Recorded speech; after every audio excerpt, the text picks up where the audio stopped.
एक बार फिर से स्वागत है आपका। क्लास 9th के पॉलिनोमियल यानी कि बहुपद चैप्टर को लेकर हम लोग 2 वीडियो पहले ही आपके लिए यहाँ पर ला चुके हैं।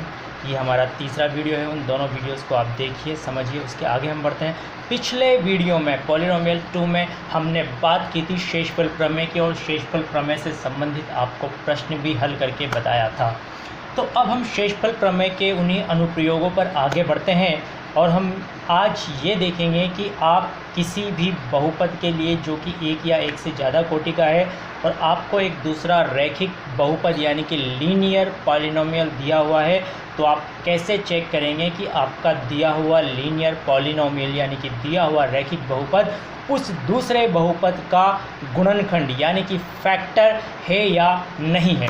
एक क्वेश्चन सॉल्व करते हैं और उसी से देखते हैं। आपके पास एक क्वेश्चन है, यहाँ पर मैं सामने यहाँ पर आपको क्वेश्चन लिख रहा हूँ। x raised to the power 4 plus x cube plus x square plus x plus 1, ये आपके पास एक 4 डिग्री का आपके पास पॉलिनोमियल है। अब आपको एक दूसरा लीनियर पॉलिनोमियल दिया हुआ है, वो लीनियर पॉलिनोमियल है आपके पास x प्लस 1, और आपसे पूछा गया है कि ये पॉलिनोमियल, ये जो लीनियर पॉलिनोमियल है वो इसका फैक्टर यानी कि गुणनखंड है या नहीं है। तो जैसा कि हमने पिछले वीडियो में सोल्व किया था, हमने वहाँ पर शेषफल ज्ञात किया था, रिमाइंडर ज्ञात किया था वहाँ पर शेषफल प्रमेय से। उसी तरह से हम यहाँ पर रिमाइंडर यहाँ पर ज्ञात करेंगे। अगर वो 0 आ जाता है तो आप ये कहेंगे कि ये इसका फैक्टर यानी गुणनखंड है, और 0 नहीं आता है तो आप कहेंगे गुणनखंड नहीं है। थोड़ा सा रिवीजन हो जाएगा, इसलिए हम इस क्वेश्चन को सोल्व करके देखते हैं। सबसे पहला काम, आपको जो लीनियर पॉलिनोमियल दिया हुआ है उसका आप 0 यानी कि शून्यक निकालेंगे। तो जैसा आपको पिछले वीडियो में बताया था, इसका शून्यक होगा -1। इस -1 को हम इसमें रखते हैं। लिखने का एक तरीका ये भी हो सकता है कि आप इसे px नाम दे दीजिए। आपने इसे px नाम दे दिया और आप वैल्यू फाइंड करना चाहते हैं -1 पर, तो आप यहाँ लिखेंगे p-1। p-1 का मतलब है आप यहाँ पर वही काम करेंगे, -1 आप रखेंगे जहाँ जहाँ भी आपके पास x है उसकी जगह पर। तो सबसे पहले x raised to the power 4 यानी कि -1 raised to the power 4। फिर आपके पास है x क्यूब, दैट मीन्स आपको लिखना है -1 का क्यूब। उसके बाद x square, that means -1 square. उसके बाद x, दैट मीन्स -1। ये प्लस का साइन हमने ऐसा का ऐसा लिखा है, और इस x की जगह पर हमने ब्रैकेट में -1 लिखा है, और अंत में आपके पास है +1। अब हम इसे सोल्व करते हैं। यहाँ से -1 की पावर 4 अगर आप सोल्व करेंगे, -1 × -1 × -1 × -1, तो आपको मिलेगा +1। उसके बाद जब आप -1 का क्यूब सोल्व करेंगे, -1 × -1 × -1, तो आपको -1 मिलेगा, और वो माइनस और उसके आगे का प्लस आपको माइनस साइन देगा। तो ये आपके पास हो जाएगा -1।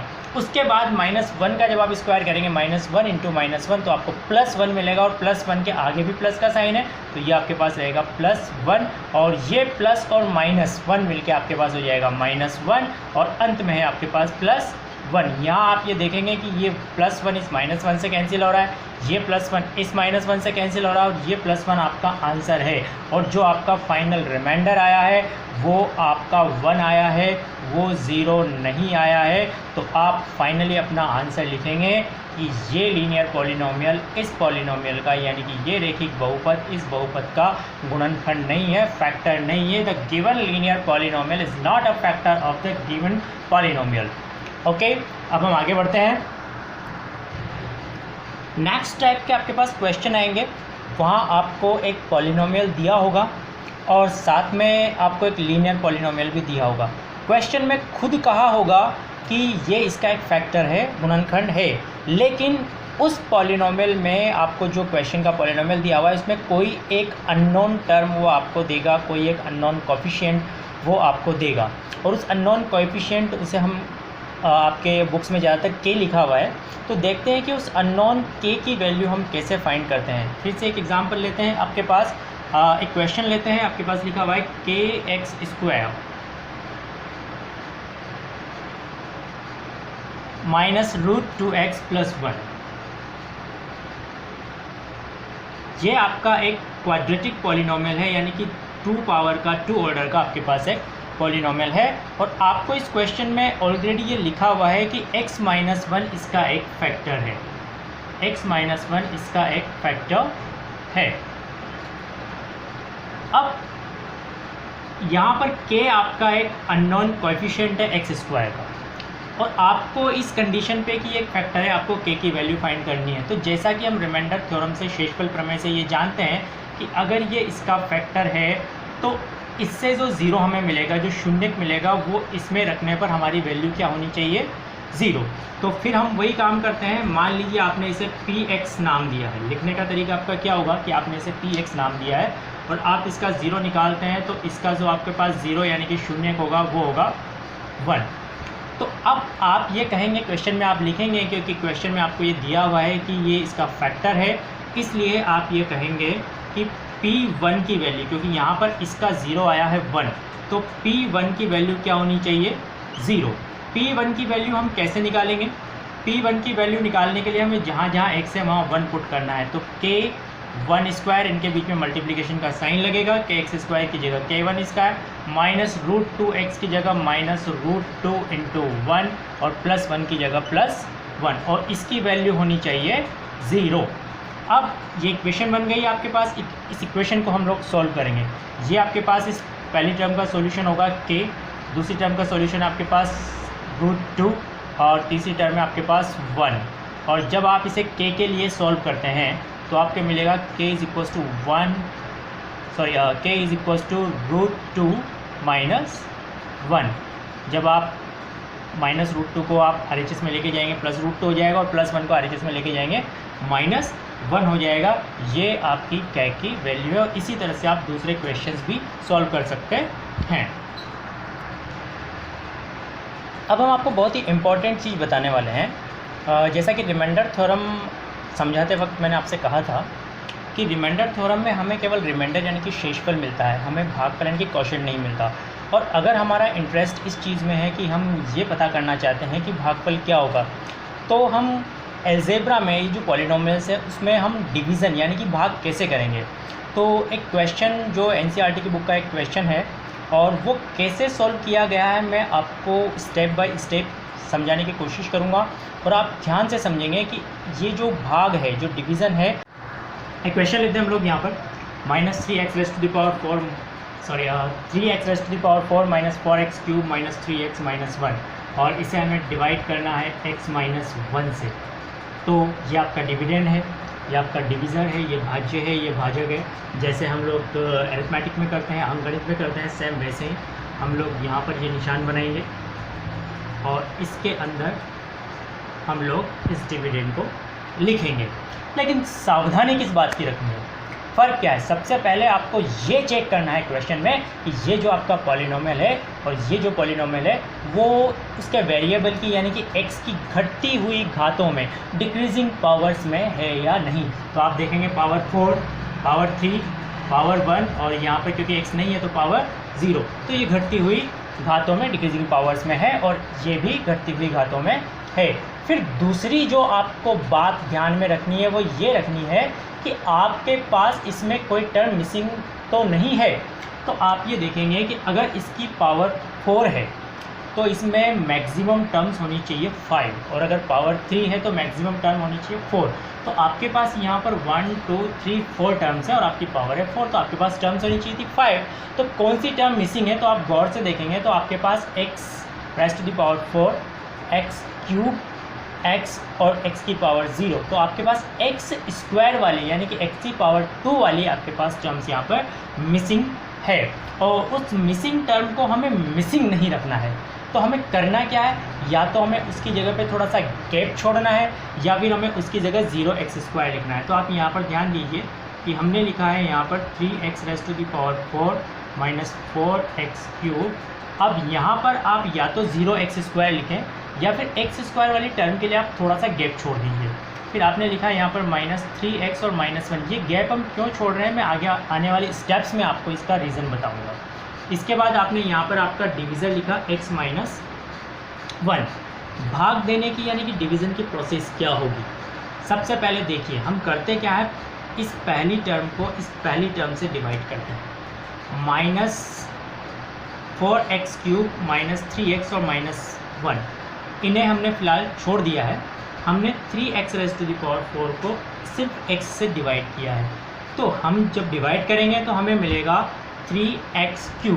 तो हम आपका यहाँ पर जो क्वोशंट है, जो भागफल है, उसमें सबसे पहली टर्म आपकी लिख रहे हैं 3x³।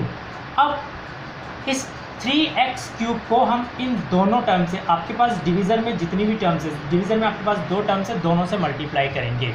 तो 3x³ को जब हम x से मल्टीप्लाई करेंगे तो हमें मिलेगा 3x⁴, जो कि हम इस टर्म के नीचे लिखेंगे क्योंकि इस टर्म में भी x की पावर 4 है।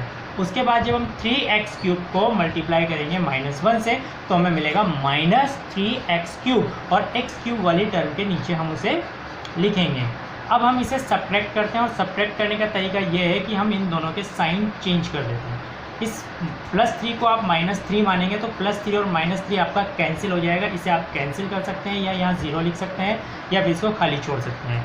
यहाँ पर आपके पास कोएफिशिएंट है -4 और +3, तो आपका -4 और +3 का जो सॉल्यूशन आएगा वो आएगा -1, और पीछे आपके पास जो वेरिएबल है वो है x³ -1x³ और -1x³ को आप केवल -x³ लिख सकते हैं। माइनस लिखना ज़रूरी है लेकिन 1 को कोएफिशिएंट के तौर पे लिखना ज़रूरी नहीं है। उसके बाद आपकी जो बची हुई 2 टर्म्स हैं उन्हें हम यहाँ पर नीचे ले लेते हैं, बिल्कुल उसके नीचे यहाँ x² के लिए गैप छोड़ते हुए -3x -1। उसके बाद वापस हम वही काम करेंगे, पहली टर्म को पहली टर्म से डिवाइड करेंगे। जब आप -x³ को प्लस के x से डिवाइड करेंगे तो आपको मिलेगा -x²। तो हम यहाँ पर भागफल में -x² लिख देते हैं। इस -x² को हमें फिर वैसे ही इन दोनों से मल्टीप्लाई करना है। -x² को जब आप x से मल्टीप्लाई करोगे तो आपको मिलेगा -x³ और -x² को जब आप -1 से मल्टीप्लाई करोगे तो आपको मिलेगा +x²। आप देख रहे हैं कि शुरू से हम यहाँ पर x² वाली जो टर्म है उसके लिए गैप छोड़ते हुए आ रहे हैं। अब मैं आपको कारण बताऊंगा कि वो गैप छोड़ने को हमने क्यों कहा, क्योंकि अगर ये गैप आप नहीं छोड़ते और आप इन दोनों को मल्टीप्लाई करके जो आपके पास +x² आया है उसे आप x वाली टर्म के नीचे लिख देते तो आपके क्वेश्चन में आपसे गलती हो सकती थी। उस गलती से बचने के लिए हमने x² वाली टर्म की जगह पर गैप छोड़ा है और इसी गैप में हम वो टर्म लिखेंगे जो इनको मल्टीप्लाई करके आपके पास आया है +x²। इसके बाद हम वही काम करते हैं, हम साइन चेंज करते हैं तो ये अपने आप कैंसिल हो जाएगा, -x³ से +x³ और ये +x² आपका हो जाएगा -x²। क्योंकि ये इसके ऊपर कोई टर्म नहीं है तो आप -x² ऐसा ही लिखेंगे और -3x और -1 को आप लोग यहाँ पर नीचे लिख लेंगे। उसके बाद फिर हम वही काम करेंगे, पहली टर्म को पहली टर्म से डिवाइड करेंगे, -x² को +x से डिवाइड करेंगे तो आपको मिलेगा -x, जो कि हम यहाँ पर क्वोशंट यानी भागफल में लिख देंगे। फिर इस -x को उसी तरह से हम दोनों टर्म से मल्टीप्लाई करते हैं। -x को +x से मल्टीप्लाई किया तो आपको मिला -x² और -x को -1 से मल्टीप्लाई किया तो आपको मिला +x और +x आपको इस x वाली टर्म के नीचे ही लिखना है। फिर आप इनके साइन चेंज करेंगे। जब आप इन दोनों को सोल्व करेंगे तो -x² और +x² आपका कैंसिल आउट हो जाएगा। आप चाहें तो इस तरह से इनको कैंसिल कर सकते हैं। और -3 और यहाँ पर आपका कोएफिशिएंट कुछ भी नज़र नहीं आ रहा तो आपका कोएफिशिएंट होगा 1। तो -3 और -1 को सोल्व करके आएगा -4 और पीछे वेरिएबल है x। तो आपका यहाँ पर जो सॉल्यूशन होगा वो होगा -4x और -1 को हम लोग नीचे लिख लेंगे। आप देख रहे हैं कि यहाँ पर x की पावर 1 है और यहाँ पर x की पावर 1 है। जब तक ये पावर्स x के बराबर या उससे ज़्यादा रहती है आप डिवाइड कर सकते हैं। तो हम -4x को फिर x से यानी कि पहली टर्म को पहली टर्म से डिवाइड करेंगे तो आपको मिलेगा -4। -4 हम यहाँ क्वेश्चन में लिख देते हैं।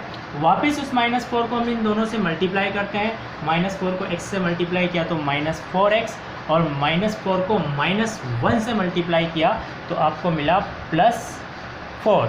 फिर हम साइन चेंज करते हैं। साइन चेंज करने के बाद आपके -4x +4x कैंसिल हो जाएगा और आप ये देखेंगे कि यहाँ पर आपके पास -1 और -4 तो आपका सॉल्यूशन होगा -5। तो लास्ट रिमाइंडर में यहाँ -5 लिखने वाला हूँ, -5। इस तरह से आपका ये क्वेश्चन सॉल्व हो गया है। ये आपको मिला है आपका क्वोशिएंट यानी कि भागफल, और -5 जो नीचे था वो आपको मिला है शेषफल। ये आज का हमारा वीडियो था जिसमें हमने रिमाइंडर थ्योरम को थोड़ा आगे बढ़ाया और हमने अलजेब्रा में पॉलिनोमियल्स में भाग किस तरह से देते हैं ये चीज़ हमने यहाँ पर सीखी है। और इसके बाद का जो हमारा वीडियो आने वाला है, क्योंकि हम आपको धीरे धीरे स्टेप बाय स्टेप अलग अलग वीडियो में चीज़ें सिखा रहे हैं, नेक्स्ट वीडियो जो आपका होगा उस नेक्स्ट वीडियो में हम आपको फैक्टर्स करना सिखाएंगे, और वो बहुत इम्पोर्टेंट है, आपके अगली क्लास में भी काम आएगा। और अगर आप 10th के बाद मैथमेटिक्स चूज़ करते हैं तो फ्यूचर में भी आपके बहुत काम आने वाला है। तो हमारे जो ये वीडियोस हैं अब तक के, इन्हें आप ध्यान से देखिए, क्योंकि नेक्स्ट वीडियो बहुत ही इम्पोर्टेंट होने वाला है और फैक्टर्स निकालना हम आपको सिखाएंगे। Very very important. आज के इस वीडियो को देखने के लिए थैंक यू।